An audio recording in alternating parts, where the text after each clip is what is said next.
but my name is Lissa Weinman, and I'm a partner in, wow, thank you.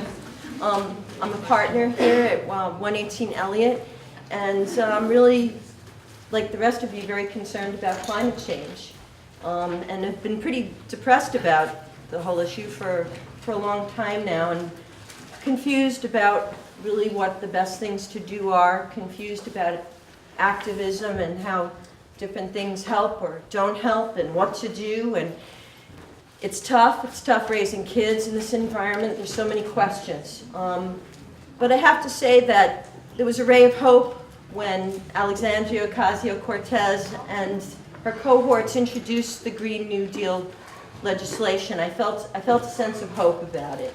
And since then, I feel myself coming kind of back more into my political side and kind of rising up a little bit and trying to figure out and help others figure out, you know, what can we do? What do we need to do? I mean, there's certain things we know. We've got to get rid of our oil burners. We've got to get rid of our gas stoves. If you can't afford to do that, how do you do it? Where are the federal subsidies? There's so many aspects to this issue, as you're all aware. And I said I'd like to do something on the Green New Deal here in Brattleboro so we could start a conversation, a larger conversation about it. You know, I want to learn. So I talked to a friend of mine at Marlborough College, and I said, do you know anybody who could speak to the Green New Deal? And it's John Erickson. He's great. He's coming to Marlborough actually next month or whatever it was. I said, you think he'd talk? And he said, yeah, so that's kind of how John's coming here tonight. Because he had a gig today at Marlborough College. Otherwise, we probably wouldn't have done this event on the same evening as our select board monthly meeting. So I apologize for that, but I'm so glad to have John here. He's the David Blittersdorf, some might recognize that name, NRG Systems, big wind producer up north. Professor of Sustainability. Oh, I forgot, turn off your cell phones. Forgot to say that. Professor of Sustainability Science and Policy up at the University of Vermont. He's published widely on energy and climate change policy, land conservation, watershed planning, environmental public health, and the theory and practice of environmental economics. Yes, there is a price to pay, one that we haven't ever calculated efficiently enough. John's also an Emmy award-winning producer of films such as a 4-part PBS series on Lake Champlain, and also directed a film that was shown a couple of years, was it last year, John, or a couple of years? At the Latches Theater, Waking the Sleeping Giant, about the Democratic groundswell that supported Bernie Sanders. So if you haven't seen Waking the Sleeping Giant, you can look it up on the internet and rent it, and I would highly recommend you do so. John was the dean of the Rubenstein School of Sustainability Science and Policy. He's been the director of the Gund Institute for Ecological Economics up at UVM, and he's also the past president of the U.S. Society for Ecological Economics. He's the past editor of the Adirondack Journal of Environmental Studies, and also serves on the board or advisory committees of numerous non-governmental organizations, and has written numerous books on ecological economics and related issues. So John's going to speak for about 20 minutes to a half hour, and then we're going to open it up for about 1 hour for a discussion amongst everybody. And I would encourage people to ask questions and enter that dialogue. And it's all being taped for BCTV by Maria Dominguez. Thank you very much, Maria. So that more people will be able to also participate in the discussion and hear about it. So without further ado, John Erickson.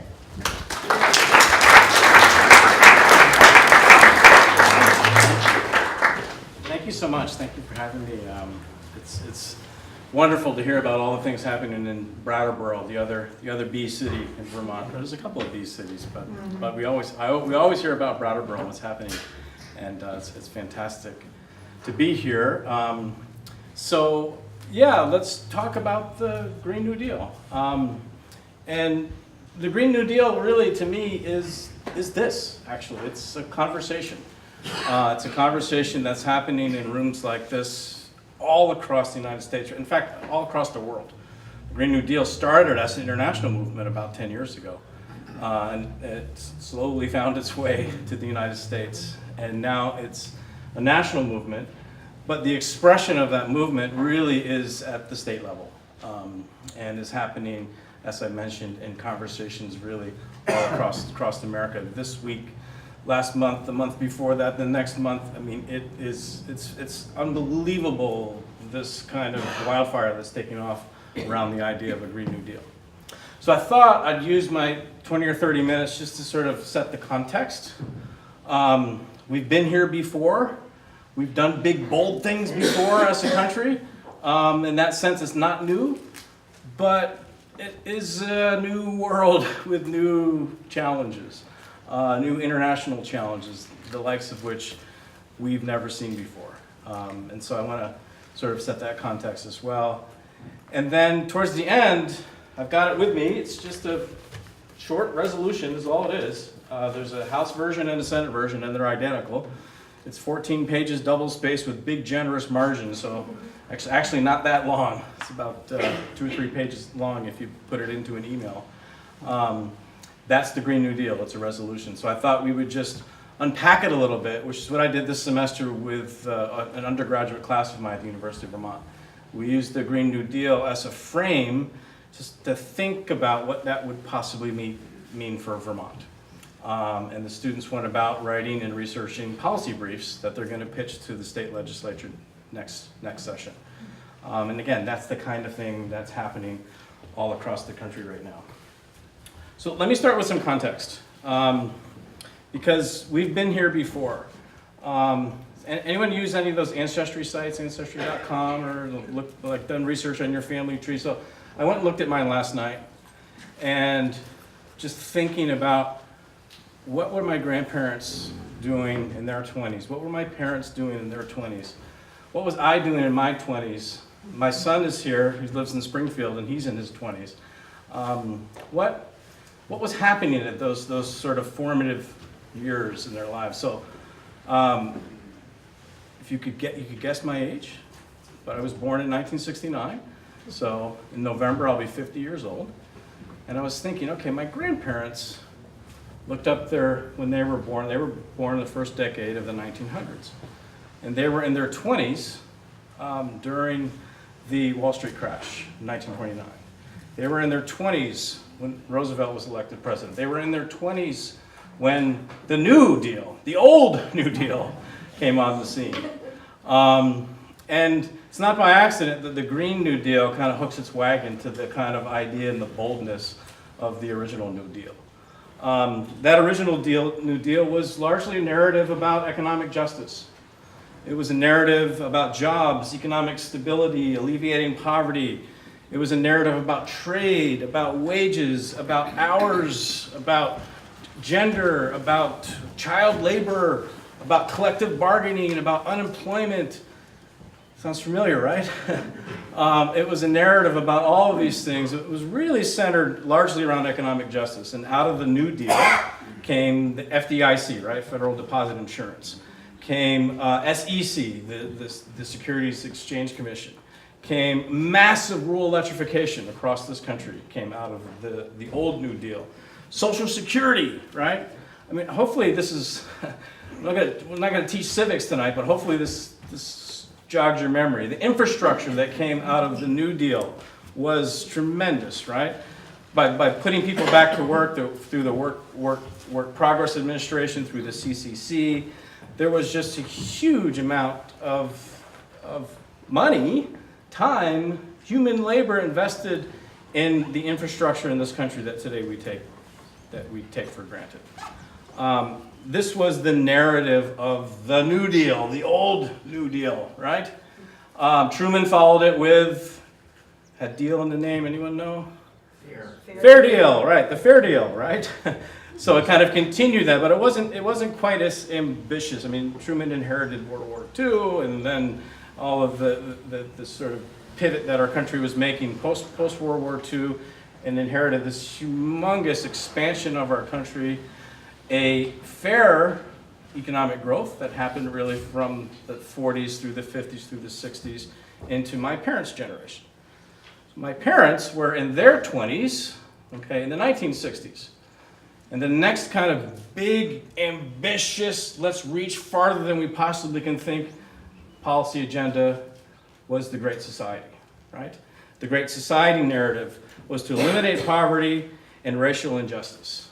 Okay, that's largely what the Great Society narrative was anchored in, right? It was the Civil Rights Act of 1964, the Voting Rights Act of 1965, Medicare, Medicaid, amendments to Social Security, Food Stamp Act, work on transportation, consumer protection, housing, education, the environment, right? It was ambitious. It was all-encompassing. It covered all elements of our lives. Environment was a big, big part of the narrative of the Great Society. I looked up last night all of the environmental legislations that came out of this very brief time from about the mid-60s to about 1969. And it's incredible. The Clean Air Act of 63, Water Quality Act of 65, Wilderness Act of 64, Solid Waste Disposal Act, Motor Vehicle Air Pollution Control Act, Endangered Species Preservation Act, National Historic Preservation Act, Land and Water, I mean, the list, it just goes on for like note card after note card. National Trail Systems Act, the National Environmental Policy Act of 1969, which really sort of framed the whole idea of environmental impact assessment, right? It wasn't just like a couple of little things like nibbling around the edges, right? It was a whole new narrative about what the Great Society should look like and what we could do collectively together, right?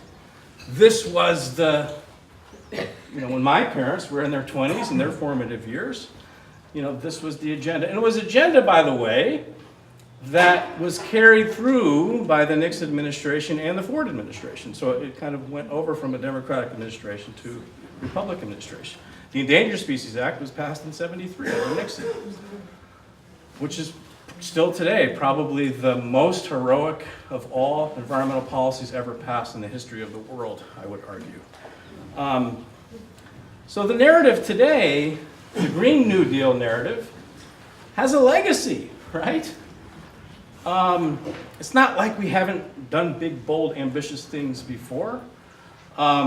It's a legacy that when I was in my 20s, right, in the 1990s, the narrative was pivoting to international, was pivoting to climate change, was pivoting to sustainable development, was pivoting to the United Nations Framework on Climate Change, right? I've been studying climate change since 1992. Okay? I defined myself as a climate economist in 1992, and I've been working on climate change for that long. And I'm not even 50 yet. I'll be 50 in November, right? So this is not new. We've been thinking about, talking about, researching, trying to come up with policy for climate change since at least then, if not a little bit before. So the Green New Deal narrative, really, it comes out of a time of thinking about, can development be sustained? Can the model of the 30s that got us out of the Great Depression be sustained? Can the model of the Great Society of the 60s be sustained? Can we continue to grow our way out of all of our problems? And this is what drew me to ecological economics, right? Ecological economics is fundamentally thinking about how the economy is embedded in society and how society is embedded in the environment, right? And we can't forever and always count on growth to fix all of our problems. So the Green New Deal, the green part, is a really ambitious rethink, not about how do we stimulate the economy like in the Great Depression, or how do we sort of make sure that the economy serves everybody, as in the Great Society, but can we continue the model that we've been kind of stuck on for some time now? Because the challenge with growing our way out of problems is growing our way out of problems has become the problem. And that's the challenge before us with the Green New Deal. All of these kind of big moments grew out of crisis narratives, right? Would you agree? The New Deal, the crisis narrative was pretty obvious, right? It was the Great Depression. The crisis narrative of the Great Society was civil rights and the social crisis, right, of my parents' time. The crisis narrative now is an environmental crisis narrative on climate change and biodiversity loss. And every time this narrative of the Green New Deal, the narrative of the Great Society, the narrative of the Old New Deal was up against the fundamental American ideas of individualism. The fundamental American ideas of laissez-faire, let the market do what it wants, right?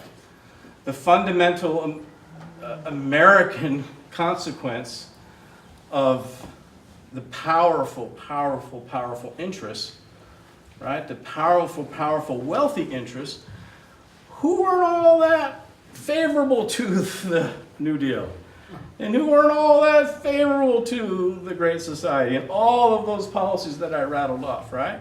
Because it went against a narrative of, in Roosevelt's time, the narrative you've heard, rugged individualism, well, that was Herbert Hoover, right? Rugged individualism, right? Pick ourselves up by our bootstraps.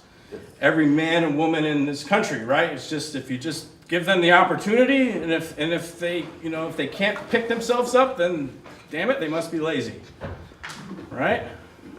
This individualistic narrative, every time, every one of these moments, these progressive pulses has been about, well, wait a minute, we can do more together than we can by ourselves, right? We can do more with collective action to face a crisis than we can to sort of just count on individual goodwill. Or count on the very, very wealthy in our society to make everything all right and have it all trickle down to the rest of us. So, you've heard the expression, this is old wine in a new bottle, right? This is very much old wine. This is a tale that goes back a long, long, long time. The difference is the setting of the 21st century. Okay, there are some similarities. We've seen inequality in this country and around the world greater than we've ever seen it really since before the Great Depression. The Roaring '20s was this unbelievable experiment in highly unequal wealth and income distribution that contributed to and was the sort of chief cause of the Great Depression. Right now, in this day and age, there's a discussion about a new Gilded Age. It's again sort of like a return, like Back to the Future. I don't know, it's crazy. I just read a statistic that, let's see if I can get this right. The Forbes does their list of the 400 richest Americans. 60% of them grew up in substantial privilege, right? Grew up as millionaire, billionaire kids, 60%, right? We're sort of in this moment, much like the Roaring '20s, right? And there was a little shock to it with the Great Recession, but we kind of went right back to this highly, highly, highly unequal recovery that we've seen since 2009. There are persistent injustices. It's not like the Great Society fixed everything, right? We have persistent gender injustice, racial injustice, difference between migrant communities and all the injustices that brings. These were not by any means fixed by the Great Society, and the Green New Deal has to face economic injustices, civil injustices. But the environmental piece, the environmental challenges is really what's dramatically different, right?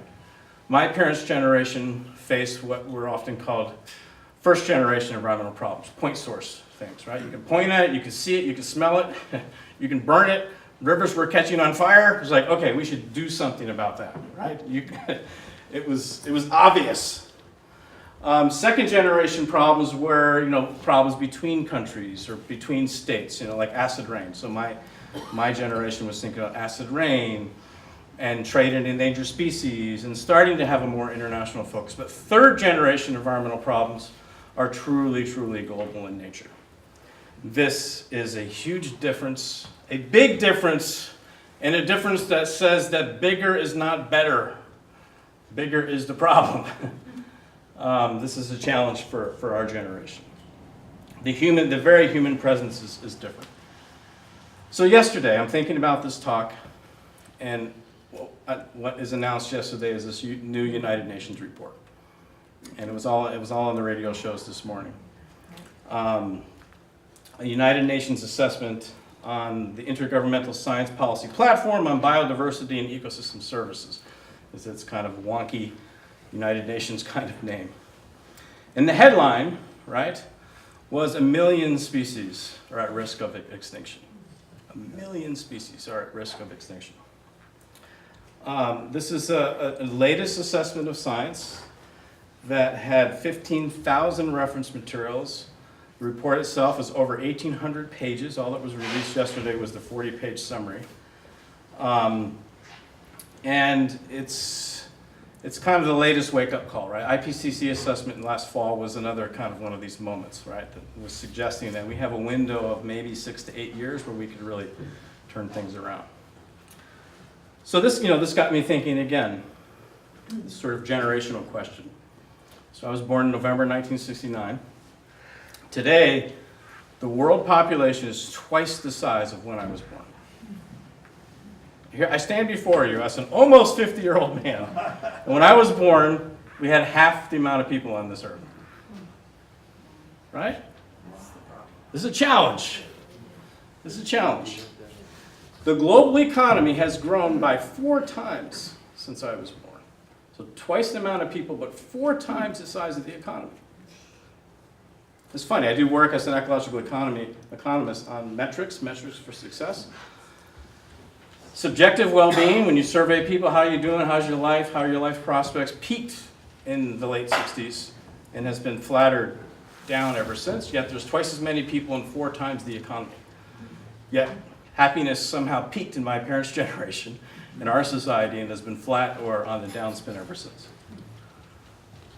Today, where we stand from when I was born, 50 years ago, international trade is 10 times the amount. Okay, so 2 times the population, 4 times the economy, 10 times the trade. So we are this hugely now interconnected society, right? Of course, the other headlines this morning and yesterday was all about US-China relations, right? 2 biggest economies in the trade deals, trade talks happening right now. So it's a different world. And we can no longer kind of count on blind economic growth to solve our problems. What the UN report yesterday is they used the word, which I think is really important, they used the word transformation, right? We have to be thinking about transforming our economy, transforming our society, transforming our relationship with each other and our relationship with the world, the natural world that supports us, right? This is a massive undertaking, and all of these UN reports and IPCC reports and all of this sort of systematic assessment of the science says that turns out that we can't grow infinitely, that when we grow, we put stress on other systems that support us. We don't grow into the void, which is what I learned in my intro economics courses, right? The economic system is separate from the natural world, separate from the social world, has its own rules, right? This highly individualistic, rational model is wrong. The economic system is embedded in these other systems, and we are putting huge strains on these other systems. That's the context of the Green New Deal. So, that's 20 minutes. Let me talk a little bit about the Green New Deal, and then let's have a conversation about it. It's an aspirational document, okay?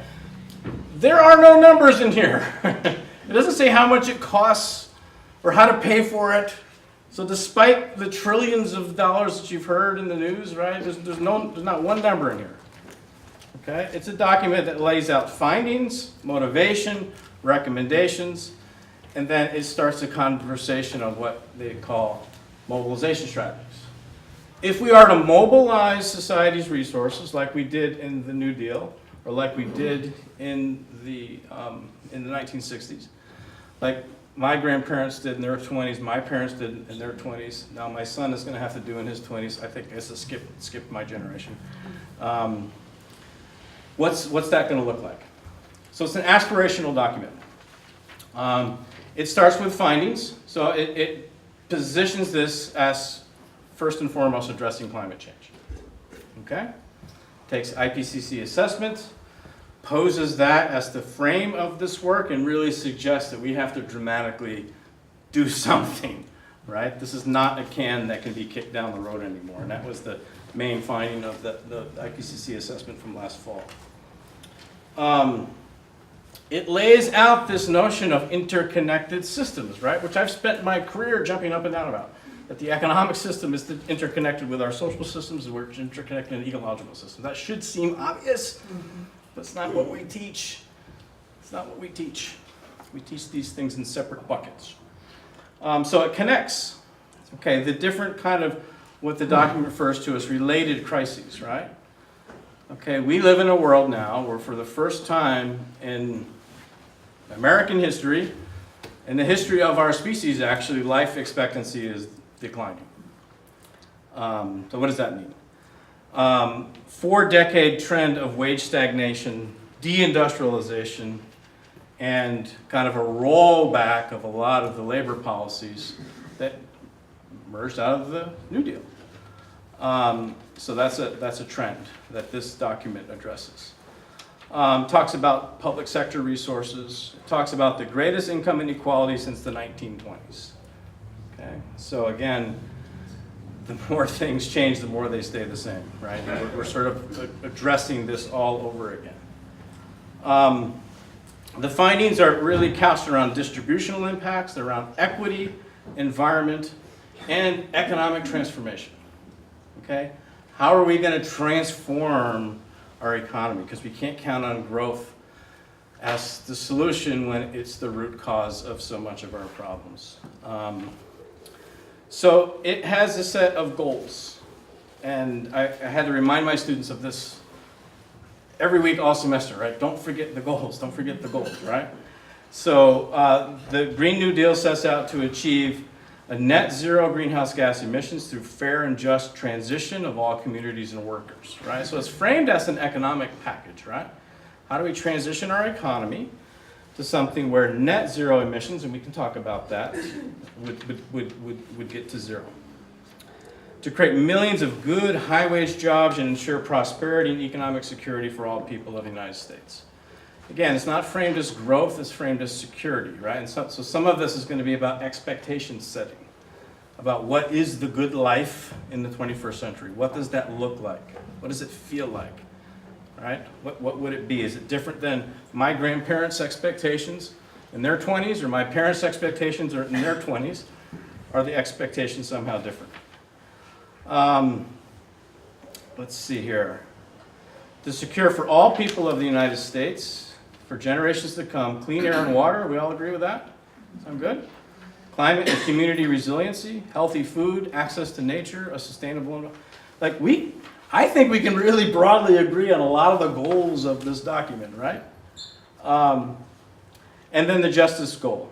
So you've got kind of an economic narrative, an environmental narrative, and a justice narrative to promote justice and equity by stopping current, preventing future, and repairing historic oppression of indigenous peoples, communities of color, migrant communities, deindustrialized communities, depopulated rural communities, the poor, low-income workers, women, the elderly, the unhoused, people with disabilities, and youth, in parentheses, referred to in this resolution as frontline and vulnerable communities.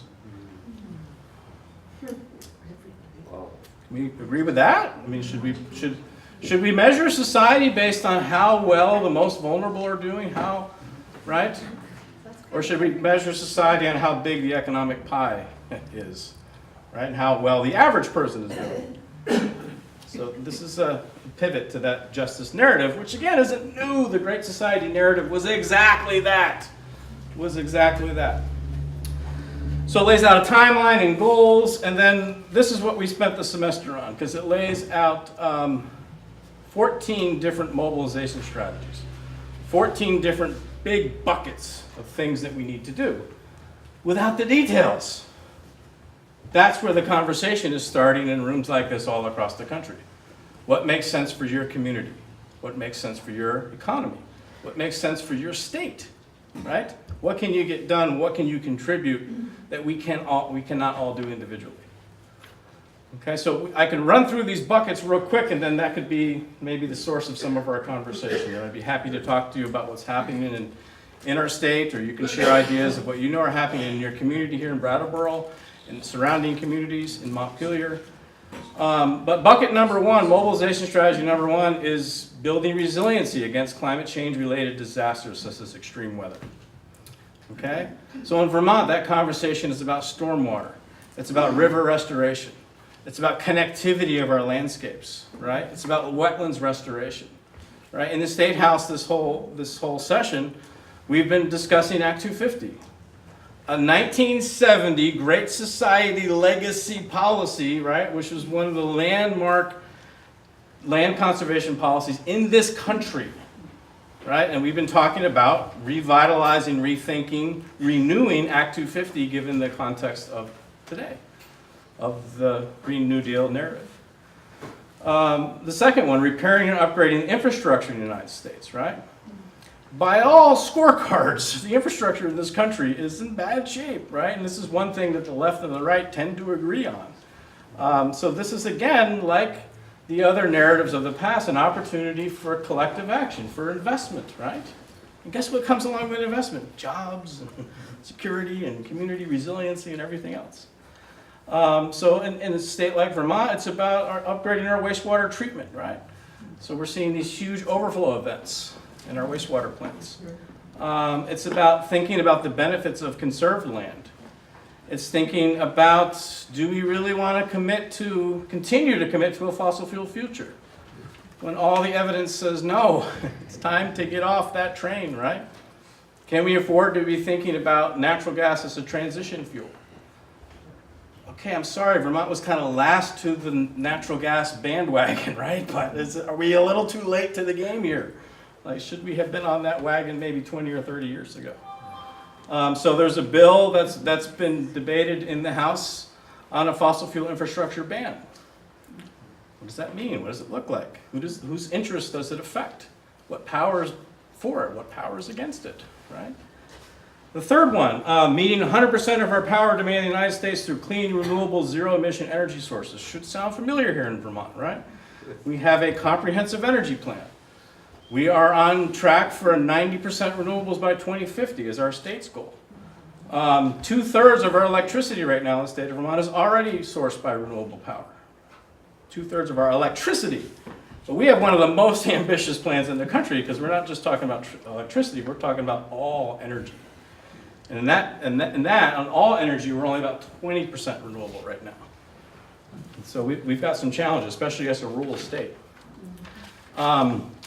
This is fantastic for the Green New Deal narrative. Building and upgrading energy efficiency, distributed smart power grids, right? With our penetration of smart meters in this state, net metering, microgrids, the microgrid experiments that are happening in places like Rutland, broadband. I've been talking to Senator Sanders' staff about we really should be thinking about a 21st century rural electrification program, right? That was a New Deal thing that got all of our rural communities connected to the grid. Now we need to be thinking about rural communities participating in the renewable energy revolution, not feeling like they're being exploited by the renewable energy revolution, right? How do we create people who pay electricity bills, right? Consumers, how do we create owners? How do we create widespread energy democracies, right, in this state? And this state could really lead the way.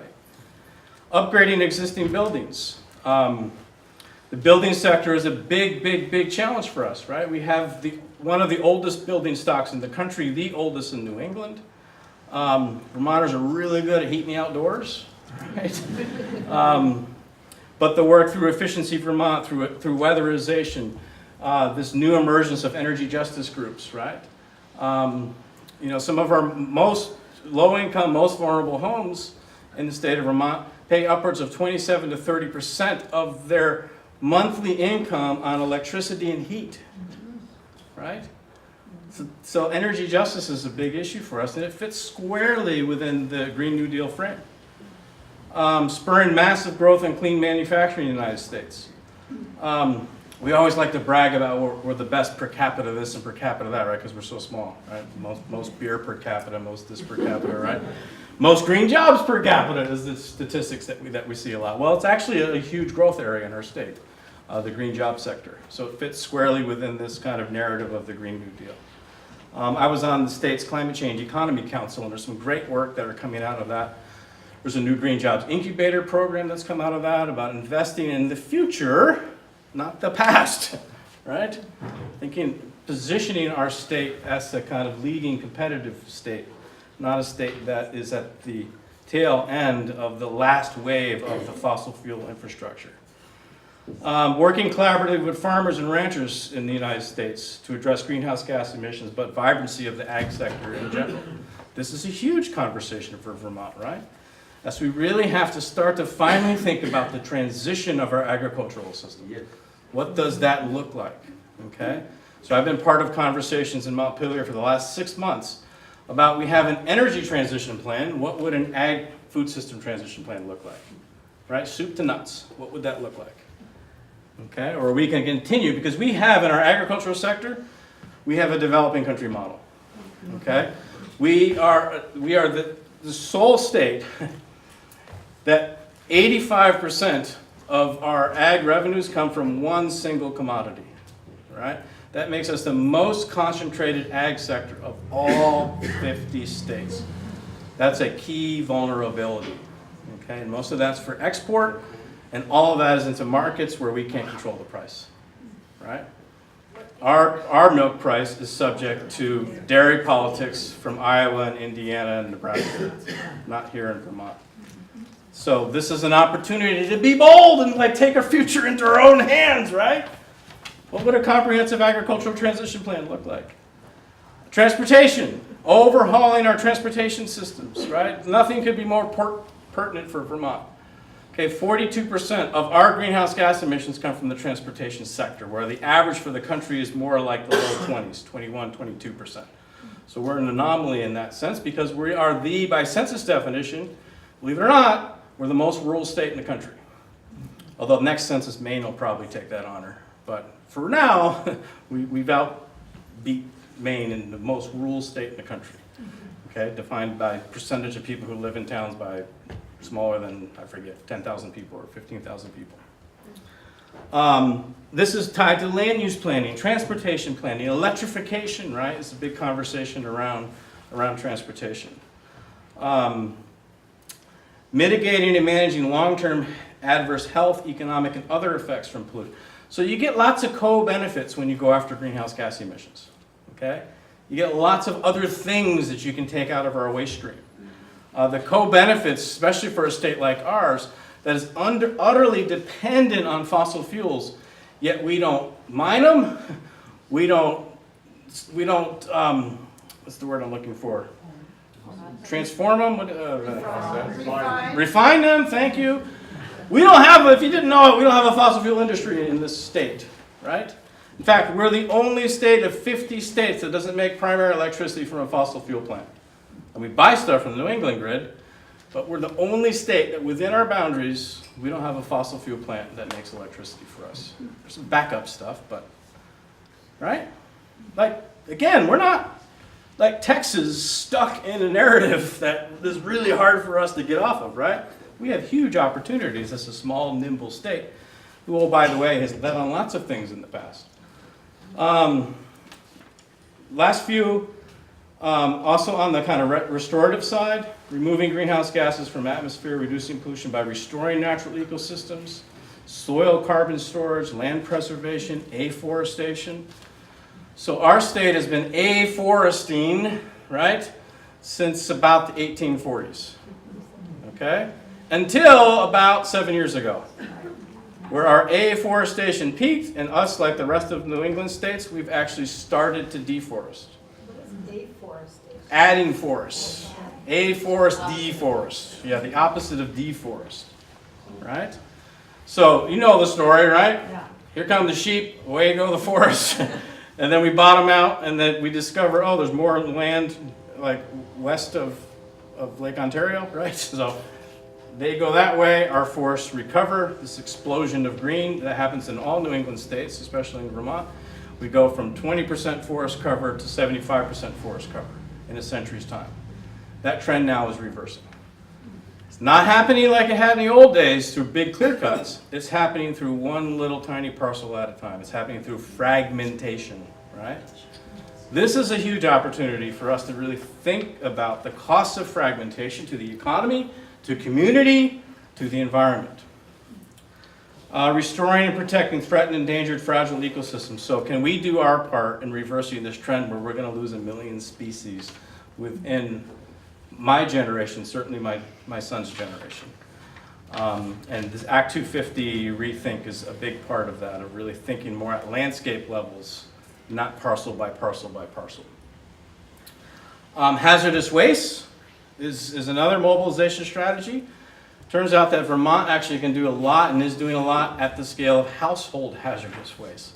One of my students groups this semester focused solely on the idea of hazardous waste at the household scale, right? And how do we put more responsibility onto the producer who actually has the information? There's what we call information asymmetries between the consumer and the producer when it comes through hazardous waste in our home, right? So we should take back control of that. Last two, identifying other emissions and pollution. So this is this kind of catch-all category of like, what about all the other things that aren't captured in greenhouse gas emissions? It's been 25 years since the Environmental Protection Agency added a new water contaminant to their list. 25 years. Yet, by one estimate, there's over 30,000 chemicals in the United States and Canada that are admitted into our environment. 75% of those 30,000 chemicals have not been studied, aren't tracked, aren't monitored. It's mind-blowing what we put into the environment. And this whole new category of are called emerging chemical contaminants, right? And we're doing some of that science on Lake Champlain, finding like, caffeinated fish on birth control, and other things that we flush down the toilet, right? So this is a huge opportunity. Remember, it's an economic opportunity, it's a social opportunity, it's an environmental opportunity. And then lastly, the category N, their last of their 14 strategies is promoting the international exchange of technology, expertise, products. So it's really about positioning the U.S. as a leader. And certainly when we think about this at the state level, it's very easy for me to imagine Vermont. A Green New Deal, what some have started to call a Green Mountain Deal, that's actually worthy of our name and our reputation. I give talks all across the country, all across the world. When I was working on this film about the emergence of the progressive movement in the 2015-2016 election, I'd be in Iowa, or I'd be in Colorado, or I'd be in Arkansas, or I'd be wherever, right? And I'd be in rooms like this filming, and someone would say, hey, that guy's from Vermont. And I can't tell you how many times the whole room cheered. They clapped because I was from Vermont. And I felt like, man, I don't really deserve this. You should know a little bit more about our state.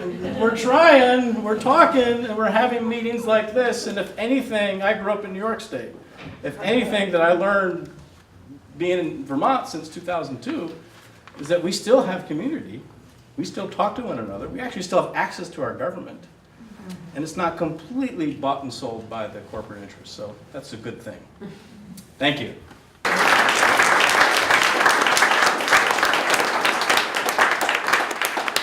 So, You want to just take questions? I'll take questions, or we can talk with each other, or let's start back here, then here, and then we'll go back in the back row there. Yes, Okay, yes, I ma'am. have two questions. Please. One is about wood and how that falls in whether or not it's pollutant, or if, I know it's renewable, Yep. especially in the state. Yep. That's one question. The other is, are people that you're in contact with thinking about the impact of when New York and Boston and coastal cities lose their land to the oceans rising, and people have to go someplace? Right. And when they come here, how are we going to be resilient in absorbing those people? Yep. thank you for both those questions. So on the first question around wood, I mean, I think wood as a potentially renewable resource, I say potentially because it all depends on how you manage the feedstock for energy, right? If you manage your wood supply unsustainably, then it's an unsustainable resource, right? If you manage your wood stock in a way that puts more carbon into the atmosphere than it takes out, right, then it's kind of one step forward but two steps back. And so our forestry department at UVM is working a lot on what does it truly mean to be net zero carbon in a wood-based energy system, right? So we have to be thinking about the efficiency. And so in that sense, you know, some broad conclusions about wood for heat, you know, household heat, okay. Wood, especially fresh stock wood to burn for electricity, maybe not, unless it's waste wood, right? Maybe it's repurposed for something else. Wood liquefied into fuel to run our cars. Whew. The energy that you get in versus the energy that you get out, the mathematics don't make a whole lot of sense. Yet that's the single thing that the federal government has invested in the most in the last 20 years is gasification of wood stock for fuel. On your question of, the second question was The second question is when the cities. Oh, right. Yeah, I have mixed ideas about this. So there's a narrative about climate migrants, right? Climate migration, climate refugees is often used. It's an interesting narrative in that, okay, there's some truth to it now that's happening around the world as people have to move from various climate disasters. But it's actually a narrative that comes from the military's reaction to climate change in the United States. Military is taking climate change very seriously. There is a lot of writing, a lot of research, a lot of analysis. There's a guy who we had up from Clark University who gave us a talk on this about a year ago. And the refugee thing is kind of a narrative that the military is really driving for a kind of nationalism that worries me. At the international scale. State to state, I don't know. I mean, our governor, has said that the economic benefit of climate change could be a boon for Vermont as we welcome refugees. Maybe there's some truth to that, but I don't know that it's a narrative that kicks the can down the road or promotes climate change in some sort of way. So I have mixed feelings about that narrative. I don't know about economics or what. I just think people are going to need a place to live. Sure. And we have a lot of space in Vermont Yep. that isn't. Yeah, I just looked at global deforestation statistics, and last year we doubled the deforestation rate that we've had in the last 20 years from wildfires worldwide. So we're seeing, and we certainly turn on our news and see the situation in California and Oregon and Colorado and Idaho. And So I've been thinking a lot about the fact that Republicans did not used to hate nature and hate the environment, and something has changed since basically Ronald Reagan was in office to make them be this group of people that is promoting a narrative that the environment doesn't matter, it's all about money, we don't care, you know, even the existential possibilities of world destruction do not seem to be penetrating.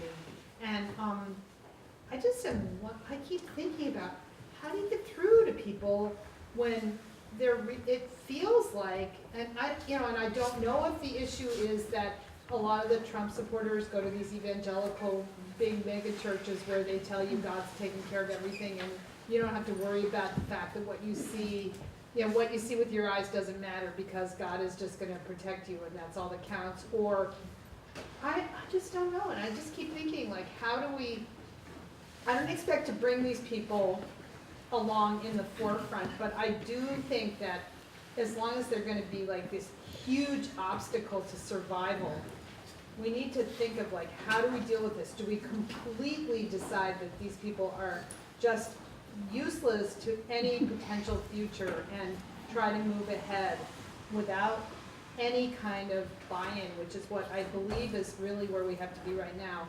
Or is there a way we can bring ourselves together? I just don't know. It's an issue I think of a lot because I just keep thinking, like, how is it that this whole population of people seems to really hate nature so much? I don't understand it. I don't. Boy, a lot I could. I'm sorry. It was Well, you've given me a lot of ways I can take that question, but I don't know, hate nature is a way to think about it, but there is this individualism, right? Let me answer your question in this way that's more internal to my own career and what I do as a professor at a university. I actually blame higher education.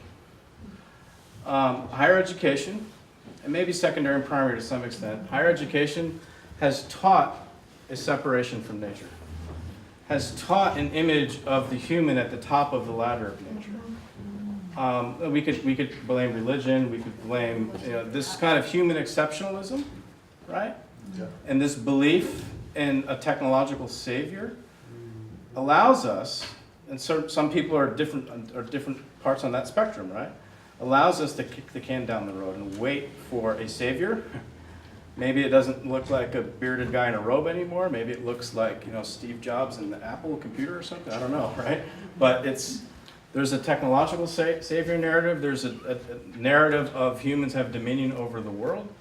There's a narrative of human separation and exceptionalism that is promoted at places like UVM. In our business programs, in our economics departments, in our political science programs in particular, which all happen to be the most popular majors in our country.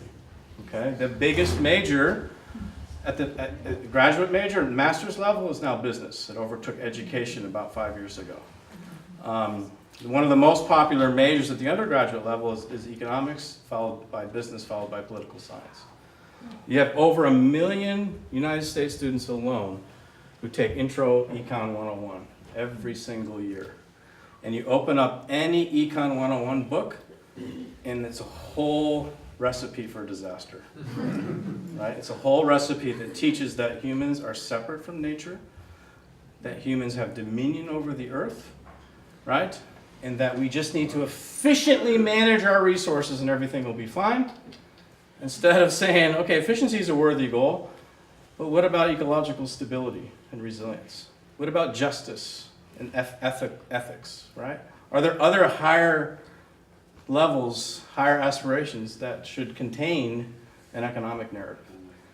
So I think the economic narrative is rampant in our business programs, in our engineering schools, and all of these ways where we're teaching our students today to be consumers instead of citizens.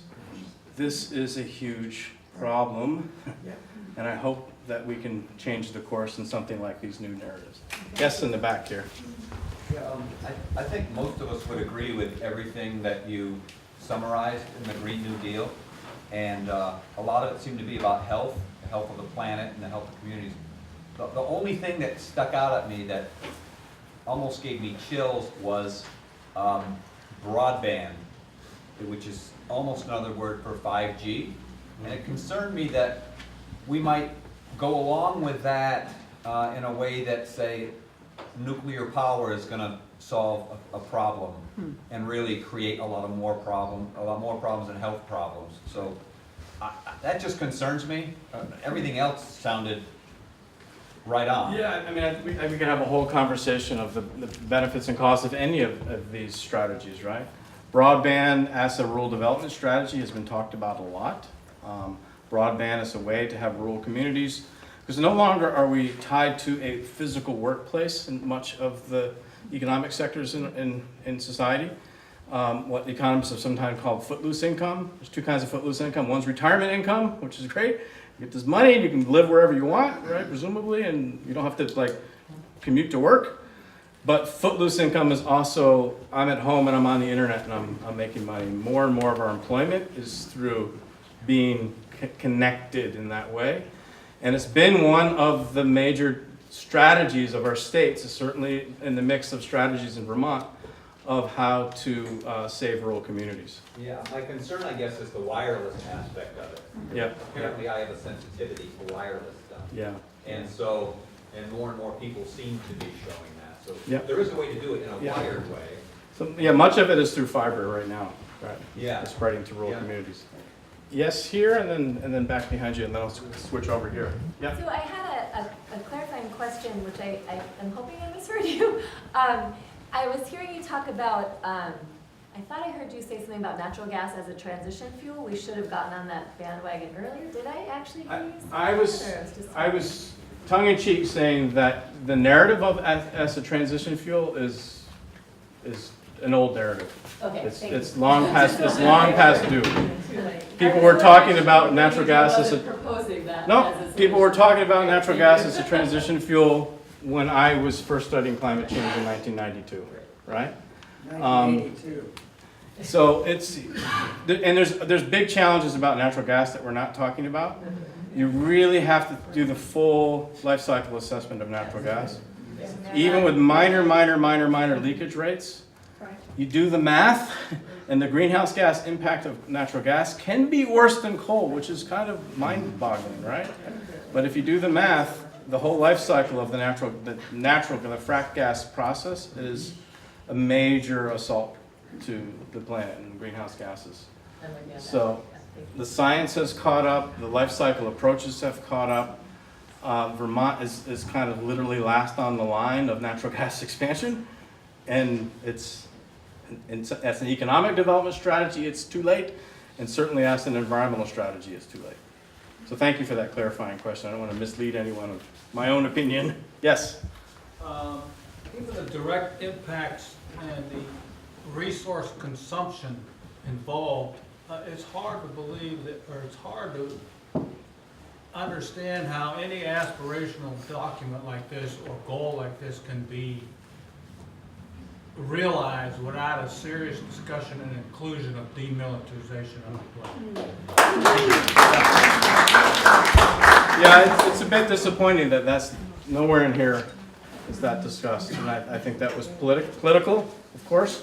When you see all the folks who signed on to that, onto the House version, and how many people signed on to the Senate version. If you had really put in a kind of strong demilitarization thing, you would have had a far less signatories, you know? So that's, but I think again, as an aspirational document, it's up, and this document gives a lot of language to community-based, state-based, this kind of conversation, right? So it should be up to us to define what's in here. And if things are missing, like demilitarization, then that should be front and center. That should be part of a Vermont conversation. Yeah, so this doesn't define the conversation for us, right? It sets out some of the parameters of the challenge. It suggests some mobilization strategies, but there's nothing in here about demilitarization. Yeah, I mean, if that's going to lay out huge topics for discussion, it seems that that's a huge topic. It is, yeah, and Should be in an aspiration. And you got to imagine different expressions of these strategies as well, right? Because a lot of this could be laid out in doubling down on a kind of greener capitalism. Alternatively, a lot of it could really question the ownership structure of the current capital system and ask the question, who's involved, who's participating? And should this guide us towards a new economic model, right? So some of the debate within the architects of this, they're debating that. Is this just green capitalism? Is just this green growth? Or is this truly transformational? Yes, sir. I'd just like to say that in Germany in the 30s, the critical theory, I'm talking to Nancy's points. Yeah. The critical theory philosophers were addressing exactly that about how society could live in harmony with nature. That was one of they were Marxists, and that was one of their major programs.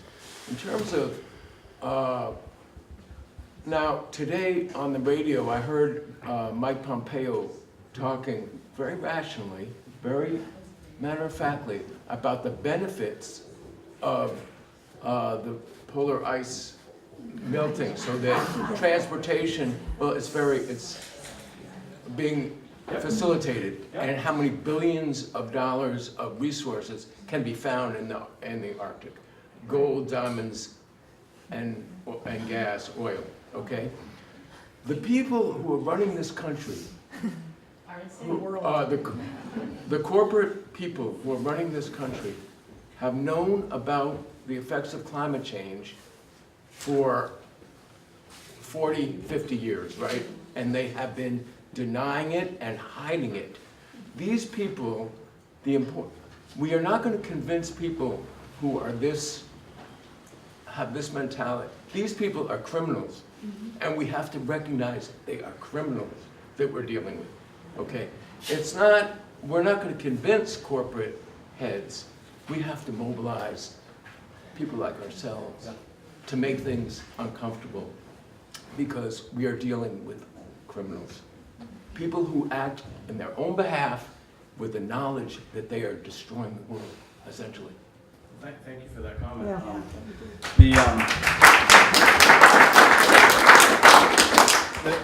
You referenced the Reagan era, right? And what happened with the environmental movement there is it got seriously sidetracked because it became free market environmentalism. It became that the responsibility is on the individual. And we need to go and vote with our dollars and make better consumer choices. And environmentalism was about guilting us into changing our own individual behaviors, right? And corporations will do the right thing. And then the corporations will. And the hole in the ozone. Yep. The hole in the ozone was a big deal back then. Yep, and that was a. And they attacked it and they addressed it. Yeah, Now, all these other things that they know about, right. they So, haven't addressed. this is another moment where the pendulum is swinging back towards social movement, collective action, to say, no, it's not, you can't just tell us it's up to the consumer to fix the world, right? It's up to us to rise up in a kind of moment. Again, like my grandparents' generation, like my parents' generation, this is our turn to take the reins of power, right? Because that's what it ultimately comes down to. Your point about the Arctic is really important. That conversation has been unfolding for about 15 years now. It's nothing really new. I recently gave testimony in a House committee about this infrastructure ban bill, and I was making the point about carbon lock-in and about stranded assets. So these are two arguments about, are we locked into a carbon society and what to do about it? And as we make new investments in infrastructure, how long does that lock-in last for?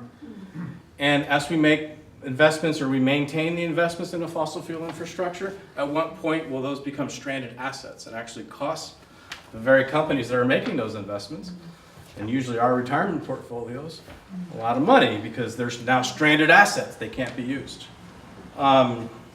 So one of the studies I cited found that investments in oil, coal, gas exploration, extraction, and transport are averaging right now about $1 trillion a year.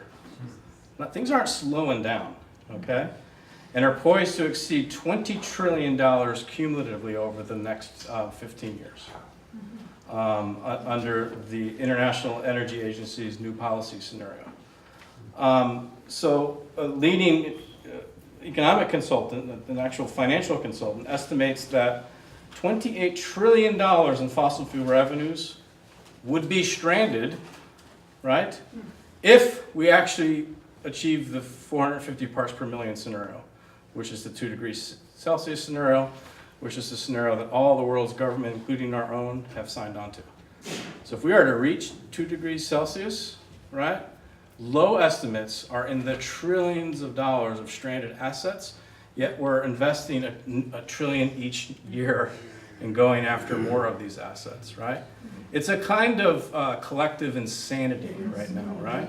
And it's built on a frame that a colleague of mine, David Korten, calls suicide economics, which again is what we teach our young people throughout this country and others. Yes?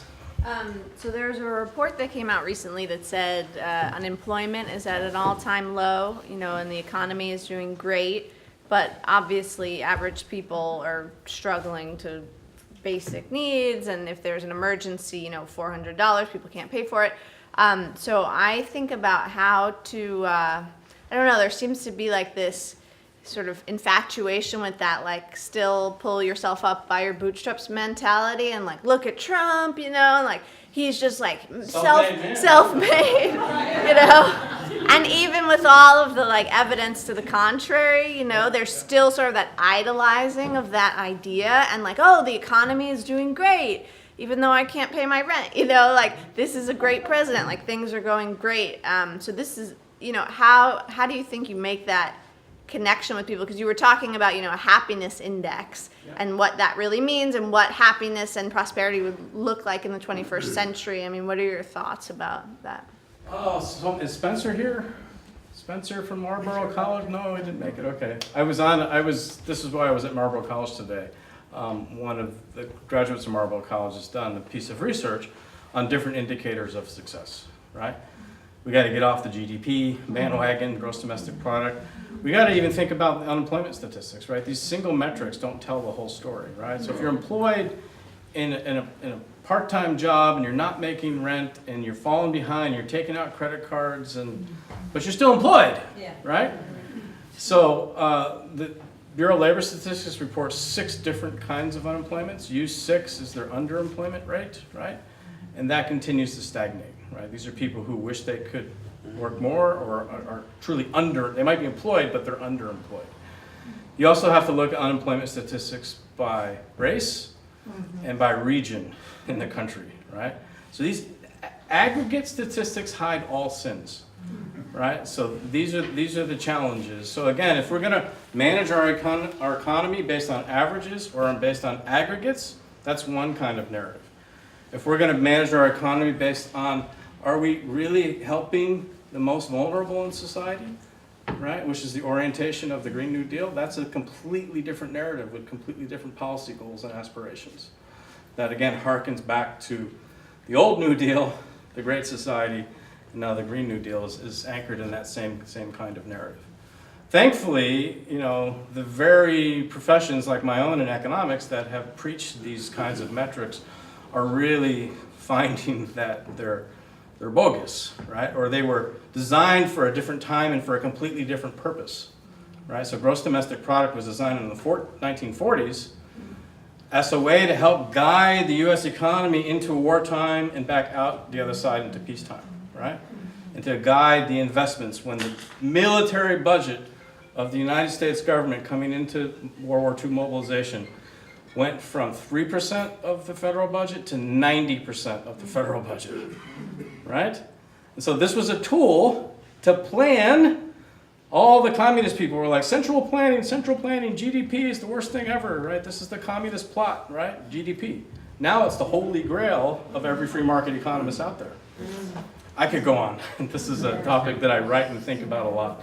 Let me bounce over to here and then I'll work my way back. Yes? Hi, thanks for this. This is just great. Well, thank you. Thank you for coming out tonight. Yeah. I live in Greenfield actually, and I'm just wondering, I don't often hear a lot of discussion about making public transportation more of a mainstream thing.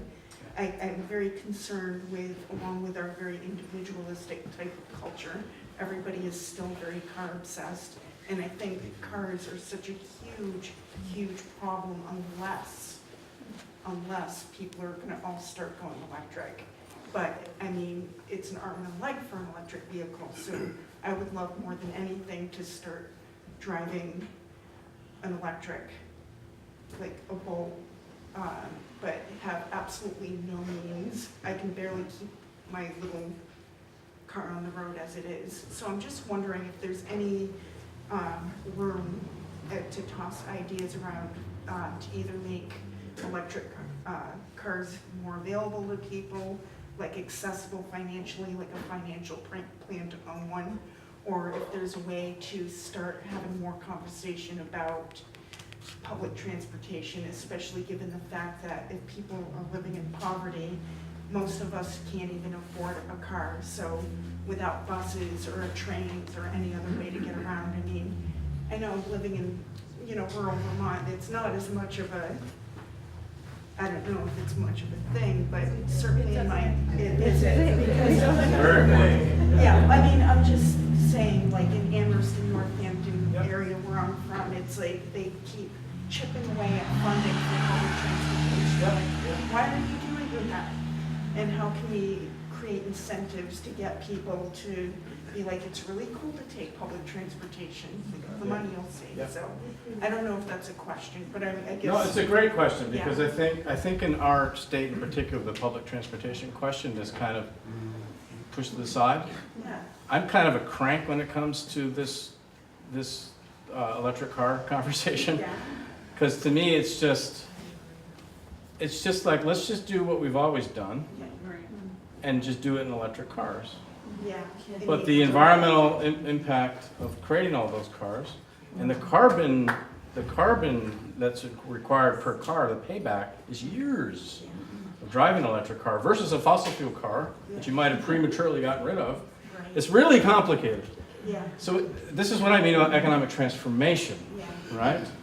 And we have to think of public transport, yeah. not public transport that has to make money or break even, right? So we're learning a lot right now, for example, by studying other cold climate rural communities. Like we're looking at Norway and Finland. I had a project for years in Norway. I could go to any rural community throughout Norway on public transport. Yeah, it's Right? about to say that I could go from England all the way down Yeah. to the southernmost tip of Spain and get all the way across Europe on public transportation. And I know other places that are like that. You know, if we think we're like the leaders of the world, I don't understand. Yeah, so we're gonna see electrification of transportation be part of it, Yeah, but it has to be like, let's electrify the 10% left that we can't live without, right? yeah. But we gotta first be thinking about ride shares, we're gonna think about land use planning. I went and gave a talk at Burlington Electric maybe a year or two ago. We wrote this op-ed that was really questioning their strategy of making it easier to just electrify transportation coming into Burlington, right? Let's just make sure that there's plugs everywhere so that we can continue to do what we've always done and drive in and out of Burlington and plug in, right? And I wasn't very popular because the electric department thought they were being very progressive, right? And I said, look, you guys, you're responsible for Burlington municipality, but you gotta think regionally when it comes to transportation. You gotta think about infrastructure that you would be a part of that gets people to park and take the bus in, right? And then can we solve the other problem, how do you get from house to parking? And then can we solve the other problem of, do we have to continue every time we have a traffic problem to add another lane? Right. In England, they keep the traffic problem because traffic actually helps you not sprawl, right? So it's a complicated question that we can unpack, but I wish our public servants in this country, in this state, would pay more attention to public transport. I mean, personally, I'd like to see cars go.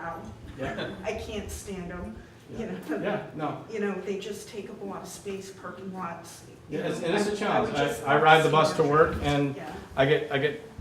there's two possibilities in the morning and two possibilities at night, so it makes for a very long day, right?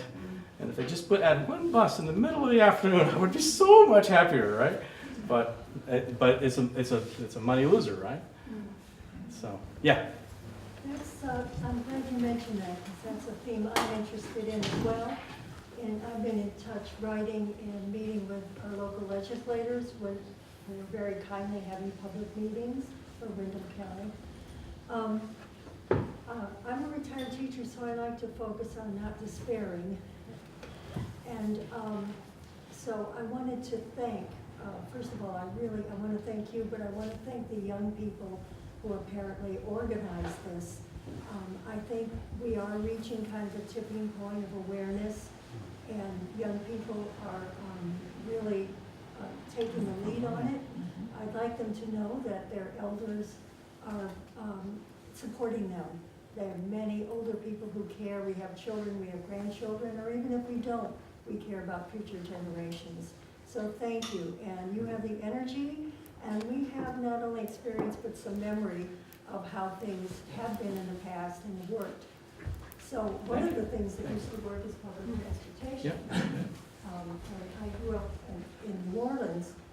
We had the streetcar, we had public buses, and I think around the country there was much more public transportation in the past.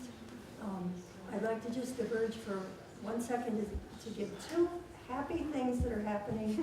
Edible Brattleboro here in Brattleboro was started by Marilyn, I can't remember her last name, but that's growing food that is free to the public. It's a volunteer situation. They encourage homeowners to grow food crops in their yard, not just grass. And then there are public areas, including at our food co-op, and anybody can go and pick and glean. And of the summer, free food is given out to anybody, no paperwork, just a sharing thing. We also have a Brattleboro time trade here, where people do things for each other without money. It's, we earn and give services to each other. But going back to transportation here in Brattleboro, I co-own a car which spends most of its time in Burlington, and that's fine with me. So I see both sides of the coin, and I feel we have a great need here in Brattleboro for more public transportation, and I've gone to meetings about that. But I think throughout the state that's true too, but I live here, so I'm more familiar with here. I think one of our Vermont legislators commented about public transportation, that was an urban issue, and we're a rural state. I disagree. I think it's a mobility issue. And there have been, studies about how isolated people feel. Well, we need more ways for them to be able to get around by public transportation. And I found that there's a VTrans 1040 long-range transportation plan. So I looked that up, and I looked at their goals and so forth. So if in 21 years these things would come to pass, we'd have to be getting going and doing a lot of stuff. So I just wanted to, if you can bear with me, I wanted to share some facts about. I think we have to move on because we only have 10, but, All right. Thank you. I to think be out you're here. giving us great sources of, We need more buses and Yes. transportation. Yep. and connectivity. yep, I think your sources of ideas around connectivity and mobility, I really do think that this resolution, this conversation has to challenge us to sort of rethink our preconceived notions, right? And to look for other examples where it's worked. The oil crisis years in the 70s really reoriented a lot of economies around the world. It reoriented our economy big time. And then when the Reagan Revolution happened, it was right back to business as usual. And so a lot of those investments in wind and public transportation and sensible land use and ag land protections continued, that started in this country in the 70s, continued in places like Germany was mentioned, and Japan, and especially Scandinavian countries, right? In many ways, they've built a kind of fabric to society where people still feel included, not excluded, where people feel like citizens and not consumers.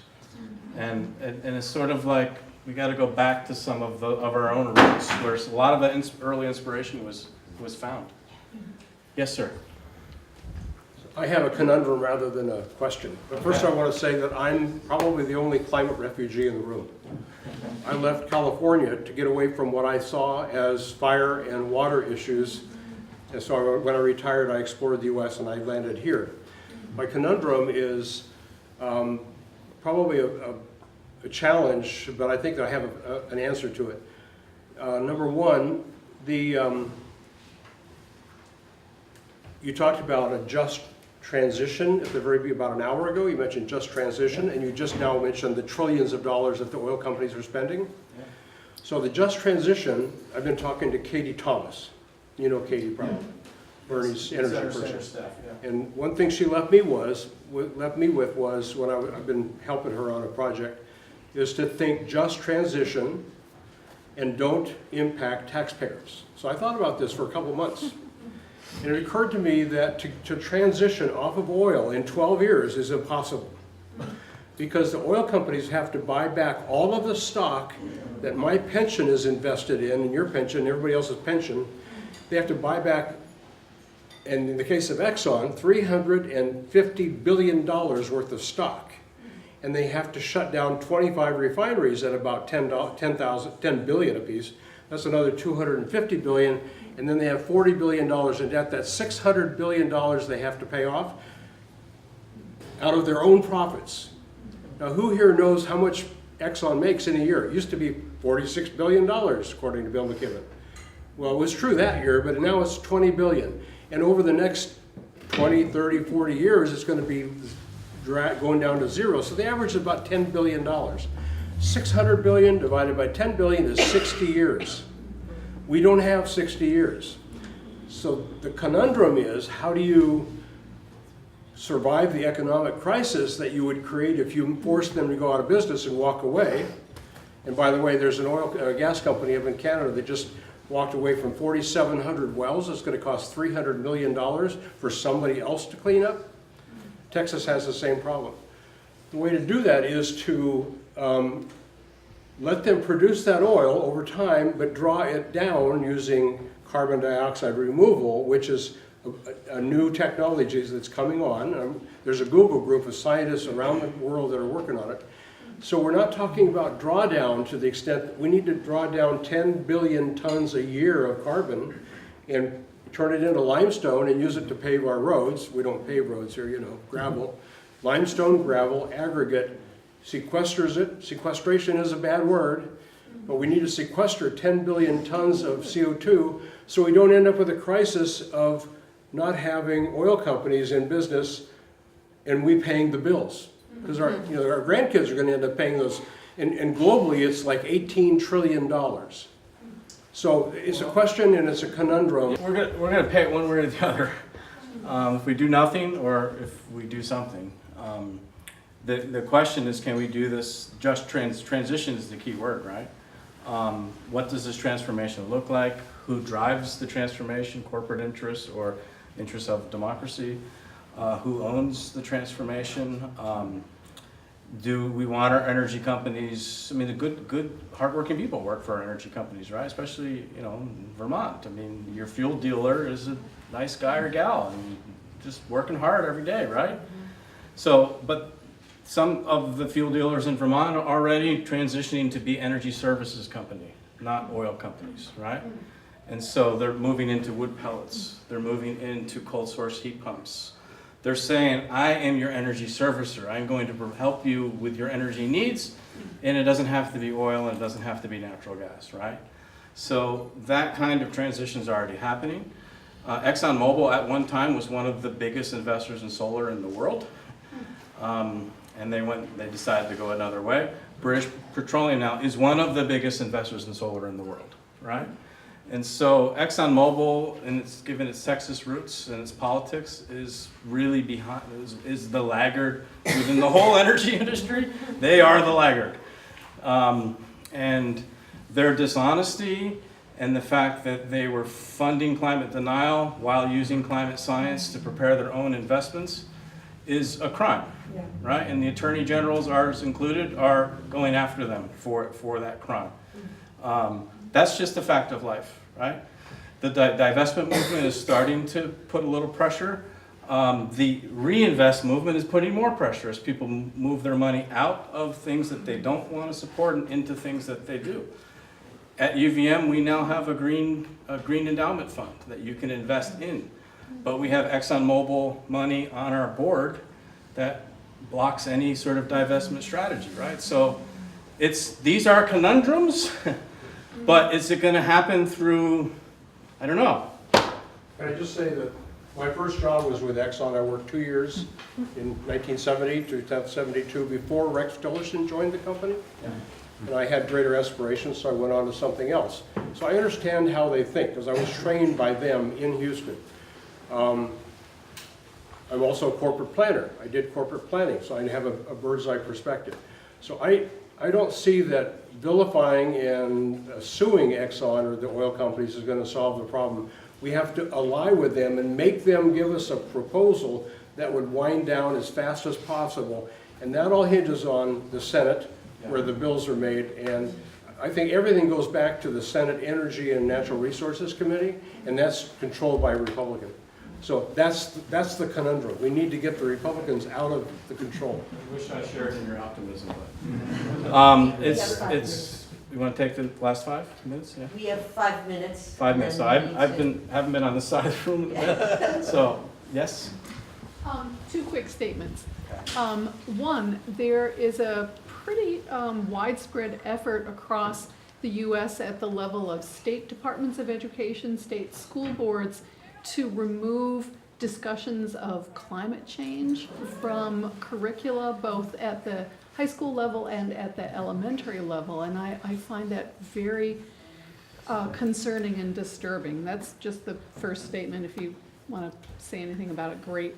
The second statement that I'd like to make is a polite disagreement, if I may, with your assertion that we need to collectively rise up to do something about this. Because when I think about the two examples you give of the New Deal and the Great Society, they were really spurred on by two very charismatic and powerful leaders with FDR and LBJ. And I wonder if it's not just us coming together, but we need a leader at the federal level who can be our guiding star. And well, I was going to say, maybe we need another person who we know by three initials, AOC. Yeah. Well, thank you for that. Yeah, I mean, I think it does take, the collective effort includes lots of roles, right? It's not that we all play the same role. Franklin Delano Roosevelt needed to be convinced of a New Deal. This was not in his DNA, okay?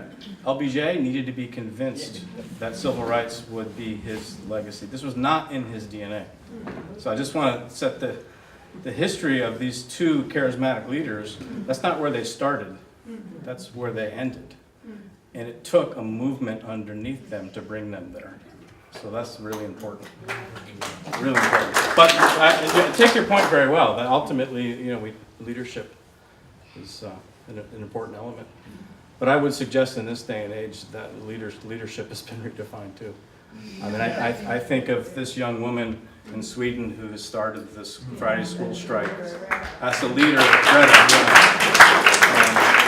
I think of the young people who were on the Capitol steps a week ago as part of the Youth Climate Lobby.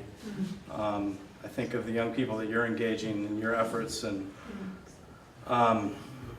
you know, this is again a moment, a pulse, an opportunity to grab a hold of something like no generation, like every generation before us has struggled with, but not, right? I mean, it's similar kind of characteristics, but at a whole different scale. Yes, sir. Oh, Yeah. should we wrap up? Well, Okay. we need to wrap up, but I would like you to maybe just end. And, you know, it's just because we have another group coming in at 8 o'clock tonight. We tried to take advantage of John while he was here, but we do have to clear the room for another group coming in. But maybe, John, and we're planning to have more climate conversations like this and invite people like John to come in and continue this conversation. So please, we'll let you know this is not the end of conversations, at least in this space and around town. But if you would just leave us with some concrete, a couple thoughts just on, you know, what can we do right now? What if you were going to say, you know, 1, 2, 3 things that you could leave us with right now in terms of what each of us can do? Should we start to get more sponsors for the Green New Deal? Should we really get rid of our oil burners if we can at all? Or leave us with something that, some direction or some thoughts about what are 3 things that we can really maybe act on right now or to help. Looking around the room, I would guess there's a lot of folks in this room with some means who are It's a broad spectrum. paying your bills. How about this? Paying your bills on time and have a little time to invest in this next generation. I mean, I do think that it's going to take civil society. It's going to take a movement. It's going to take. I hate to be old-fashioned about this, but you go to Montpelier in this session, the amount of storming the hallways, chanting in sessions. Need a bus for it. Yeah, people are taking notice. 65 miles. Yeah, the walk from Middlebury to Montpelier. I don't. These things in of themselves are not enough by any stretch of the imagination. But we are so unplugged from our civil obligations, and I use that word very specifically. I ask my students, you know, what do you want to do with your degree? Not a single one in a room of 100 would say, go work for government. Not one. Oh dear. Not one. So this is a challenge. This is a challenge. Yet one of the young women who came in as a freshman, and I offered this opportunity for students using the Glittersdorf Endowment to go to a climate reality training, Al Gore's group, and learn to give the Al Gore climate talk, and then run across our state and give it. And this first-year student applied, and I was really looking for juniors and seniors, but man, your application is so good, right? So that she went and she did the climate reality training. And then in her second year, she helped organize a youth climate summit at UVM. And in her third year, that she's now a junior, she's run and won president of the student body on a climate action platform. And she just won a Truman Fellowship, and she wants to go into public service. And she's been inspired by climate action. She's been inspired by the Sanders campaign. She's been inspired by this rise of the progressive movement. I can talk to you all about what happened in the 60s or even what happened in the New Deal. And there's either a direct memory of what happened in the 60s, or you like me can relate to your parents or your grandparents. And you know this history, or so many of us have lost that history now. And don't even realize that there is a culture of collective action that we need to tap into. And it starts in our public spaces, it starts in our schools, it starts in the streets, right? It's more than ever a much more diverse movement than it ever has been.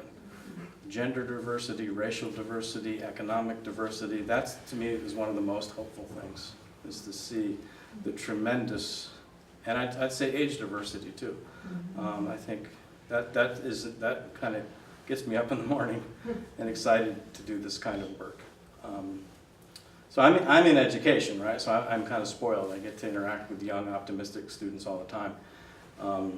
But man, if we can tap into that energy, it's crazy. I've been teaching, university since '95, and every year I'm a year older, and they're all the same damn age, right? But every year their enthusiasm and idealism is exactly where it was when I was their age, And it's like, if we lose that, then we've lost everything. If we tap into that, the whole world is before us. So thank you.